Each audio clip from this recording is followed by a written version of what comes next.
क्या हुआ जब प्रयागराज में महाकुंभ के दौरान एक साधु को गंगा स्नान करने से रोका गया। उसके बाद प्रयागराज के उस गंगा घाट पर जो चमत्कार हुआ उसे देखकर आपके पैरों तले जमीन खिसक जाएगी। साल 2025 के जनवरी माह में प्रयागराज में साल का सबसे बड़ा महाकुंभ लगा हुआ है, यानी इस महाकुंभ का बहुत अधिक महत्व है। गंगा में स्नान करने का बहुत अधिक महत्व है। इसी वजह से कई लोग प्रयागराज के इस महाकुंभ में पहुंच रहे हैं। लेकिन अभी हाल ही में जो घटना आपके सामने निकल कर आ रही है उसने सभी के होश उड़ा दिए, जहां पर एक साधु महाराज को गंगा नदी में स्नान करने से रोका गया। कोई भी महाकुंभ साधु के बिना अधूरा है, क्योंकि यह साधु संतों के आगमन और स्नान से ही संपूर्ण माना जाता है। देश भर से साधु संत महाकुंभ में कई दिनों पहले ही प्रयागराज पहुंच जाते हैं। इस घटना की शुरुआत होती है मध्य प्रदेश के महेश्वर में रहने वाले राधानंद जी महाराज से। राधानंद जी महाराज रोजाना सुबह 4 बजे उठकर ठंडे पानी से स्नान किया करते थे और भिक्षा प्राप्त करने के लिए निकल जाते थे।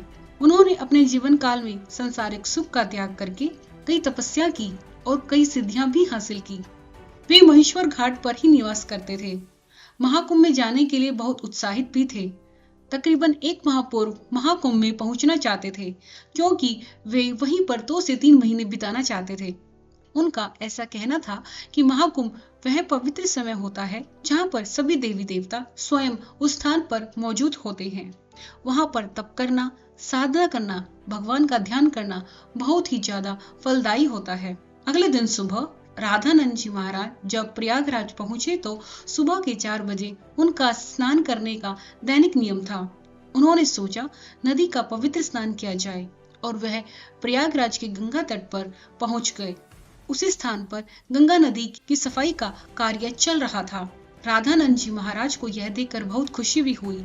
जब उन्होंने अपने कपड़े उतारे और गंगा नदी में स्नान करने के लिए आगे बढ़े तो वहां पर खड़े कुछ नगर निगम के अधिकारी ने उन्हें रोक दिया।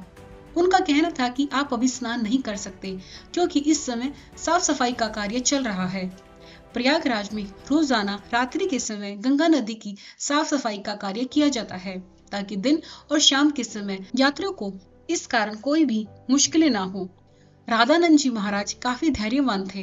उन्होंने सफाई अधिकारियों को समझाया कि ये बात बहुत अच्छी है, लेकिन नित्य मेरे 4 बजे नहाने का नियम है और आज अगर मैं प्रयागराज पहुंचा हूँ तो मैं गंगा नदी में ही स्नान करूंगा और मेरे एक अकेले के नहाने से ना तो तुम्हारी व्यवस्था बिगड़ेगी और ना ही तुम्हें कोई समस्या होगी। लेकिन वह अधिकारी अचानक ही गुस्सा हो गया और उन साधु महाराज से कहने लगा कि आपको इसी समय क्यों नहाना है? अभी तो पूरा दिन पड़ा हुआ है। क्या यहाँ पर आपको कोई और इंसान नहाता हुआ दिखाई दे रहा है? क्या तुम्हारे अंदर इतनी शक्ति है कि तुम सुबह 4 बजे इतने ठंडे पानी से स्नान कर लोगे? व्यर्थ की बातें करना छोड़ो और यहाँ से चले जाओ।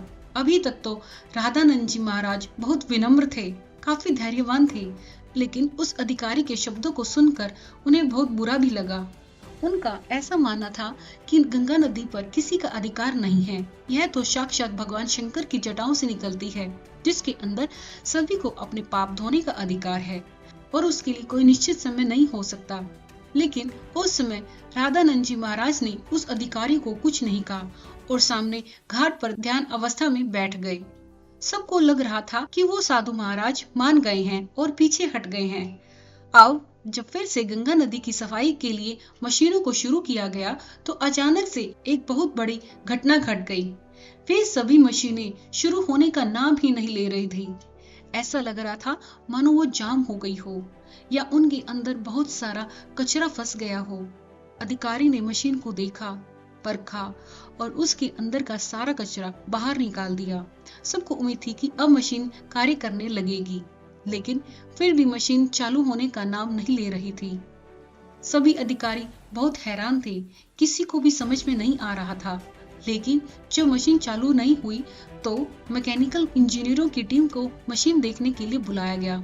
उन सभी मैकेनिकों ने मशीन को अच्छी तरह से जांचा, परखा और यह पाया कि मशीन तो एकदम सही है, लेकिन इसके चालू न होने का कारण समझ नहीं आ रहा था। राधानंद जी महाराज अभी भी उसी घाट पर ध्यान अवस्था में बैठे हुए थे। गंगा नदी की साफ सफाई का कार्य उस दिन रुका हुआ था। सभी लोग बहुत हैरान थे।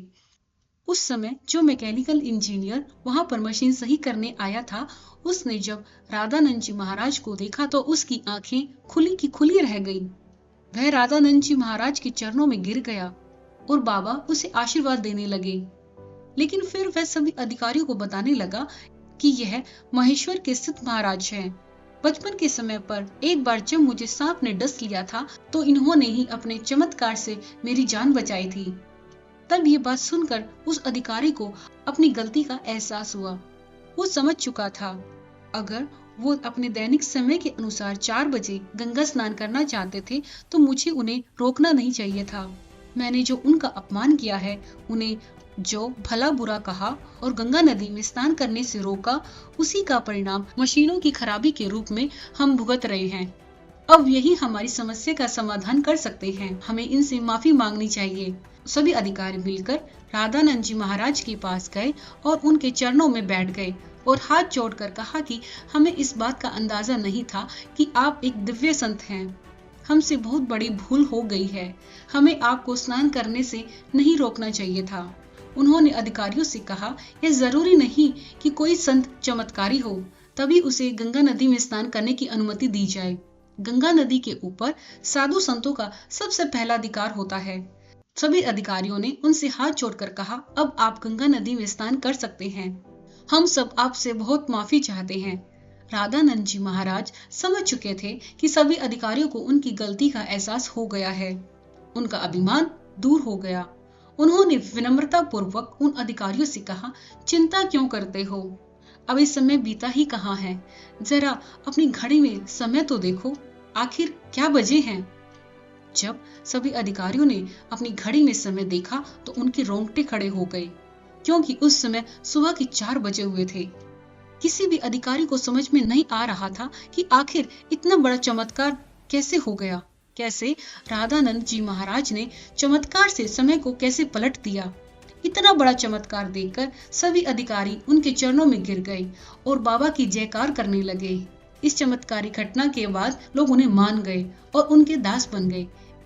इसके बाद महाराज सुबह 4 बजे नित्य नियम के अनुसार गंगा नदी में स्नान करने पहुंचे और इधर मशीनों ने फिर से काम करना शुरू कर दिया। सारी मशीनें एक साथ चालू हो चुकी थी।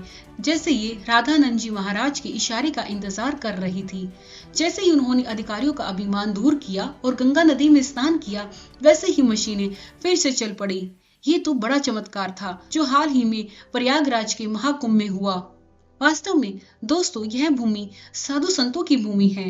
यहाँ पर साधु संतों का अपमान ना तो किया जा सकता है, ना ही उन्हें छो समझा जाता है। इस देश का हर संत इस देश के लिए कुछ ना कुछ करता है और भक्तों को आध्यात्म के मार्ग से जोड़ता है। हमें कभी भी उनका अपमान नहीं करना चाहिए, ना ही उन्हें छोटा समझना चाहिए। इस पूरी घटना को लेकर आपके क्या विचार हैं, हमें नीचे कमेंट्स में जरूर बताएं। अगर वीडियो आपको पसंद आई हो तो इसे लाइक जरूर करें। साथ ही चैनल को सब्सक्राइब करके बेल आइकन को भी प्रेस करें। जल्दी मिलते हैं आपको एक ऐसी ही नई वीडियो के साथ। तब तक के लिए धन्यवाद।